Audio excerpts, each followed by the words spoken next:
So my part is para ma-explain ang bag-o nga AYM program flow. So honestly, ako tong first ako na nabasa na ni or nadunggan ako ni sa SPAC kay na overwhelmed ko. Kay as you can see, 1 p.m. mag-start di ay ang ideal na AY service. So kita 1 p.m. kay nag-sleep na. So, yeah, mao na siya. So, ako siyang i-share para dili lang ako ang ma-overwhelm. Ay, so, muna 1 p.m. to 1:30 kay ang preliminaries, dire kay ang song service and scripture songs only. So, unsa man to tong Sea of Galilee ganina nagipanghangak. So, i-lesson na to ang mga action songs and more on scripture songs jud daw to set a reverent and spiritual tone. So next anak kay welcome by the AY leader. Opening song related to the monthly theme katong ganina spiritual growth ang January. And then opening prayer, then memory verse. Memory verse murag na-implement naman nato na rin naman itong round of memory verses nato. So, nindot yun nga, ito atong ituloy-tuloy yun. Tapos, namabod tayo theme. So, pwede na ito himuan o theme para sa itong memory verse. And then, money ang bag-o. Introduction to breakout session. So, diri, the AY leader will provide a brief introduction about the goals for each department. Ay, tama dahil. Remember na ako si Pastor Seda? Kay, ano siya nga, dili, or AYM na dyan daw ang tawag, dili na AY department. So, AY ministries. So, merag full-blown na dyan ato ang Adventist youth. And because, under AYM, daghan na po tag departments which will be tackled later.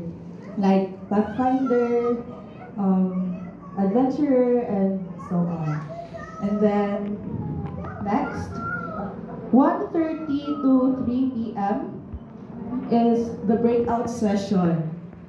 This is a time for department-specific activities tailored to the developmental needs of each group. So, kada department kay naa jud sila gihimo nga programs gyud. So mag-abide na lang ta atong mga program para makompleto ang whole year nga agenda.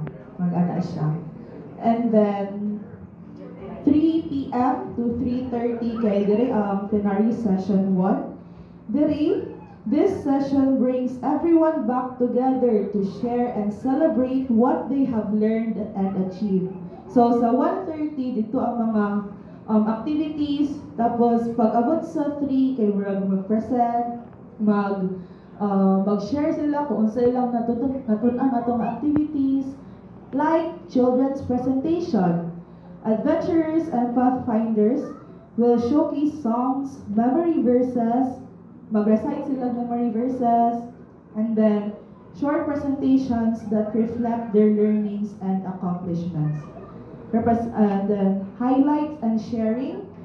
Representatives from each department will give brief testimonies or share key lessons learned throughout the breakout session.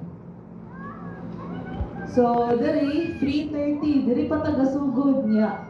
Ang sa ideal kay Session 2 na di ay. So, diri, continuing from the previous session, we will now move on the plenary session 2, which offers a more in-depth, holistic approach to youth ministry. So, ang program activities diri kay more holistic na gyud o nagavary siya sa activities na ato ang na-incorporate ato nga Sabbath. So, diri na mga components like atong na tackle ganina nga indoor and outdoor activities. So, encourage you dahil nga marag dili na ito magkulong diri no para magkulong lang ta diri sa church. Pwede ba ta mag-outdoor activities and because these activities are tailored to help youth connect with each other, build teamwork, and enhance problem-solving skills in both indoor and outdoor environments. Next na po diri ang group processing. After sa activities, we will engage in group reflections to process kung unsa ilang mga na-experience and unsang ilahang ma-discuss nila unsa ilang mga na-learn and see how they connect katong ilahang learning sa ato ang faith and values. Tapos pwede mo tang mag-workshops, counseling, leadership and personality development exercises, and also community outreach. Tapos, next, 4:30 to 5 p.m. Sundown worship.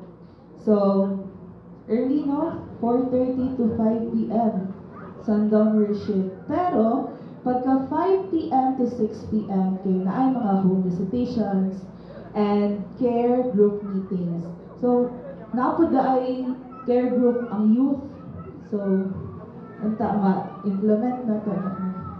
Yeah, so sundown worship, it provides a peaceful and reflective time to close the day.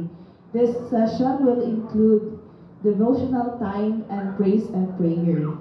Tapos, home visitation, a ministry activity where youth visit families in the community, sharing love, prayer, and encouragement. So,